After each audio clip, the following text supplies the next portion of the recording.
Hello and welcome back to the MLB DFS Slate Breakdown. We're back. It is Monday, July 3rd, and I can't wait to get into this slate. Before we do, make sure to like, comment, and subscribe to all our videos. Helps us out a ton. Also, if you aren't already, come join us at LineStar. We're having a great time in chat and trying to win some money with DFS and prop betting. It is only $29.99, gets you access to everything we do. All the sports we cover, all the prop bets, all the DFS. Best deal in the industry by far. Now, let's get into it. Now, what we're going to go over today is we're going to go over the perfect lineups from both FanDuel and DraftKings, and then we're going to go over yesterday's winning lineups from both FanDuel and DraftKings, then pitchers ownership, and go over the pitchers for today's slate and stacks. All right, so the DraftKings perfect lineup yesterday: Andrew Abbott, Jordan Montgomery, two-man Boston stack, and then some one-offs. Not using all the salary. It happened. You don't need to do that. It is very common for us to not use all the salary in these perfect lineups just because the chalk or the value goes off and it is impossible to recreate that and figure out all of the value that will go off every single night. So the winning lineup, we got Abbott, we got Strider, we got a two-man Boston, two-man KC, and two-man Milwaukee stack. So variety of three different stacks, but a heavy correlated lineup because of that. And then a couple one-offs. So there's a little correlation, game correlation, I guess, in the one-offs with Toronto being on the other side of Boston. But it is a 2-2-2. Took it down. Won by, a little over 4 points. So nice lineup. Congrats to Zach6915. Now let's get into the FanDuel perfect lineup here. All right, so we got Andrew Abbott. We got a three-man Detroit stack. Now, FanDuel, there's one extra game, so the stacks are looking a little different here. And then after that three-man stack, it was all one-offs. And the winning lineup, we got Ross Holt taking in 20K with a very contrarian lineup. Andrew Abbott was the pitcher, four-man Detroit, four-man Boston. Only higher owned hitter was Zach Ministry, and Andrew Abbott was super low owned too. So very contrarian lineup. He took it down. He had two guys under 1% owned. Congrats to you, Ross Hull. Love to see it. Now let's get into today's fun. Get over to DraftKings, get into the ownership. We'll move me over to the side and look at today's pitching. So highest owned is Blake Snell at 8,600. I totally understand this. 43% owned. Look, Snell is pitching insane lately. So the only reason really to consider fading it is Trout and Ohtani, and the fact that Snell can be an inconsistent pitcher. When he's on, though, he is very on, and he's on right now. 1.48 FIP over his last five. That goes along with a 46.5% K rate. That is insane, and he cannot keep this K rate up. It is unsustainable, but he is a guy with major strikeout upside, 30% K rate over the last 20 starts. So, I like him. He's been great. He's been keeping the ball down, almost 47% ground balls to go along with his insane K rate. So no surprise this FIP has been this low. He's in a great spot, and he's back home in San Diego for today's start. Next, we got Joe Ryan. Joe Ryan is very high owned, but do understand that this is the best pitching or hitting weather on the slate. Now, first I want to go over the reasons to consider fading him. I'm not telling you to fade him because I think he is one of the best pitchers on this slate, but I want to give you the reasons that you may want to. One, great hitting weather, and two, his StatCast data has been a little bit sketchy lately. 49.5% fly balls, 33% hard contact, a lot of barrel balls. So in great hitting weather, those fly balls, those barrel balls could go 5, 10, 15 feet further. And that might just mean his one home run that he allows in a game turns into 3. That's kind of what happened in Atlanta this weekend or last week with 5 home runs given up. Now, that is Atlanta, and we're talking about the KC lineup. Totally different things here. Now let's get into all the reasons to play him. KC's not a great lineup. 25% K rate versus righties, 300 WOBA, very low WOBA, 140 ISO, meh. And Joe Ryan has crushed them. They're hitting 105 and 62 plate attempts. So he has been very good. That lineup isn't great. Do with that information what you want. He is high owned.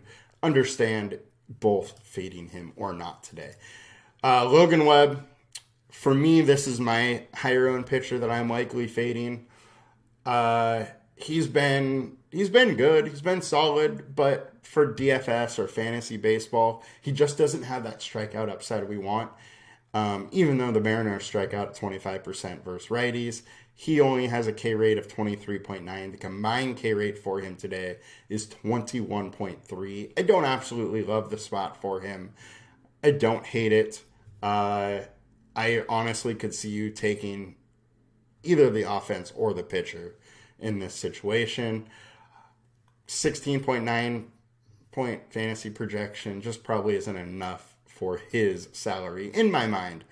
Next, we got Tyler Wells, 23% owned. Now, Wells has been fine. He's had some ceiling games. That strikeout rate lately, 29%, is very interesting. This Yankees lineup isn't great, so I don't mind Wells. However, the Yankees have been hitting well lately, and we have nice hitting weather at home in Yankee Stadium with the wind blowing out.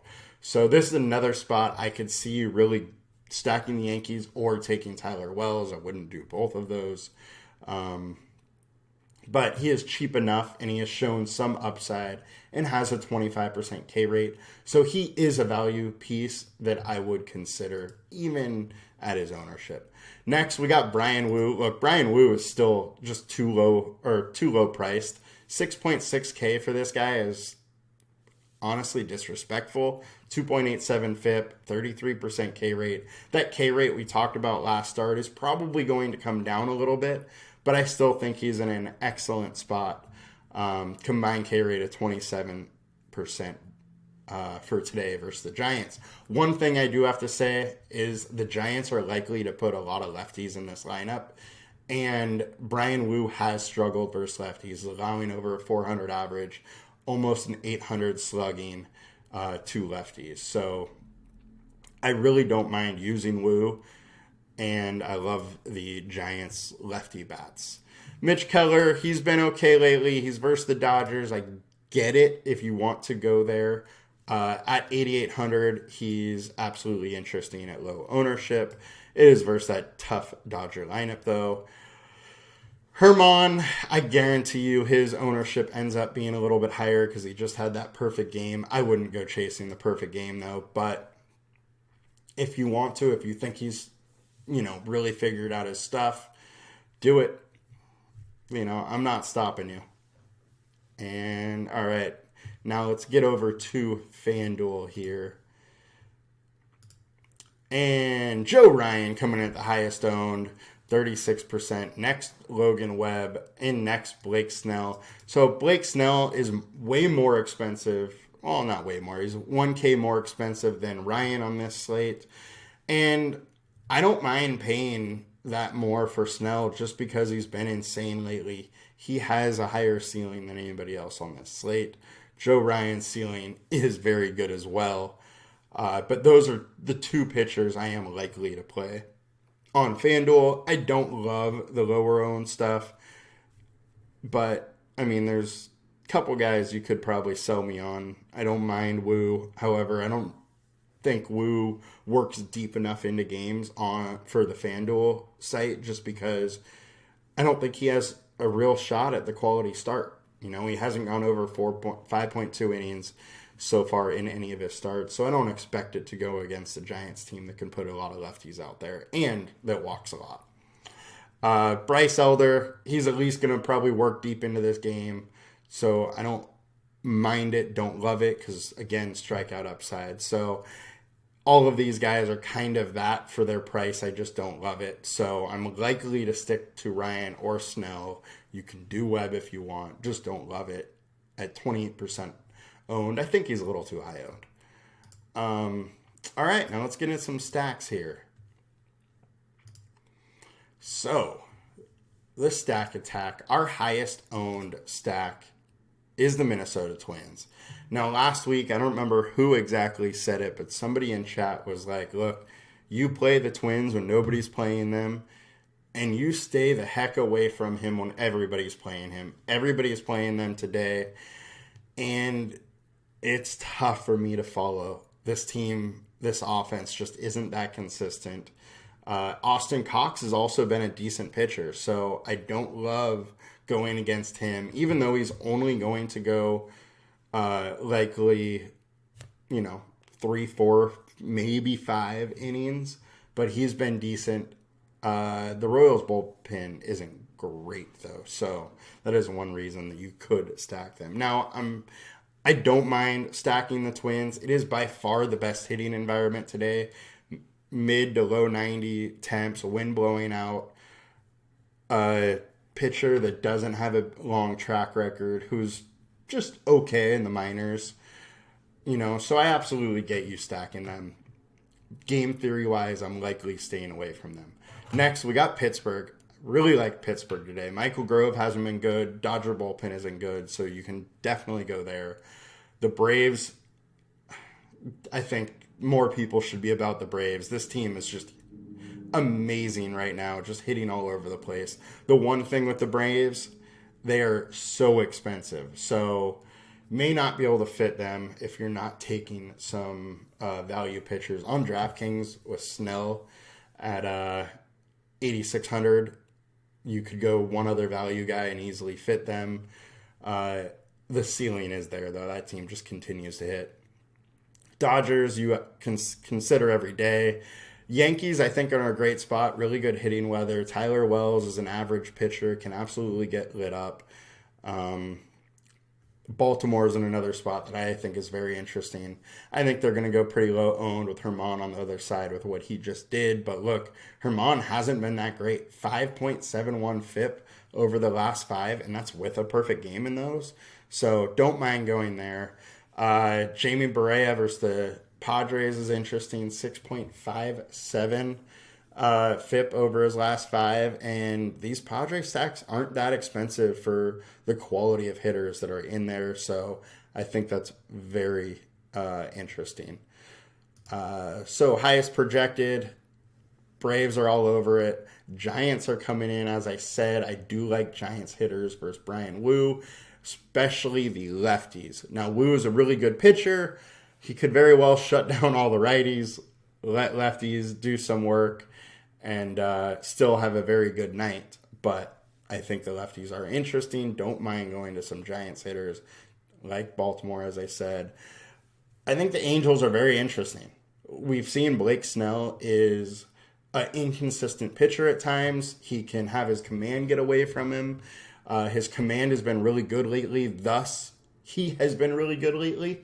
But that can go the other way quickly, and this Angels could take advantage of him.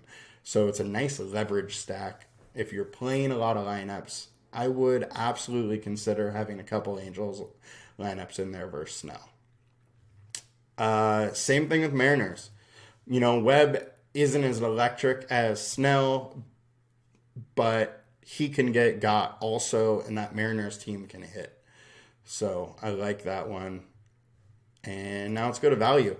Pittsburgh's all over the value, as they should be.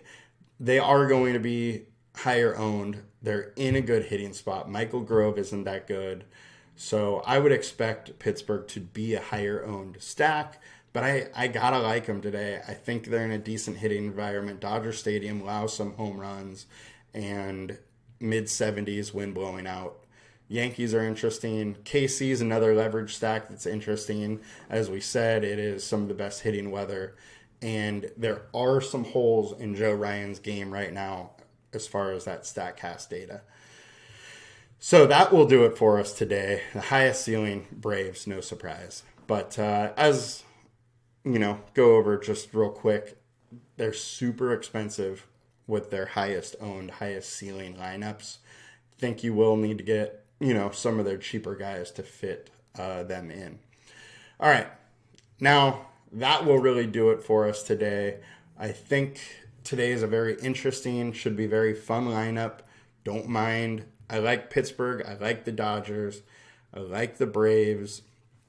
Like New York, like Baltimore. Those are my favorite ones. I also don't mind those Giants lefties. So have a good one today. Good luck. Let's win some money. Happy 4th of July. I will be back on Wednesday. I will be off tomorrow, you know, celebrating the 4th with all you guys. Have a good one. Talk to you soon. Good luck.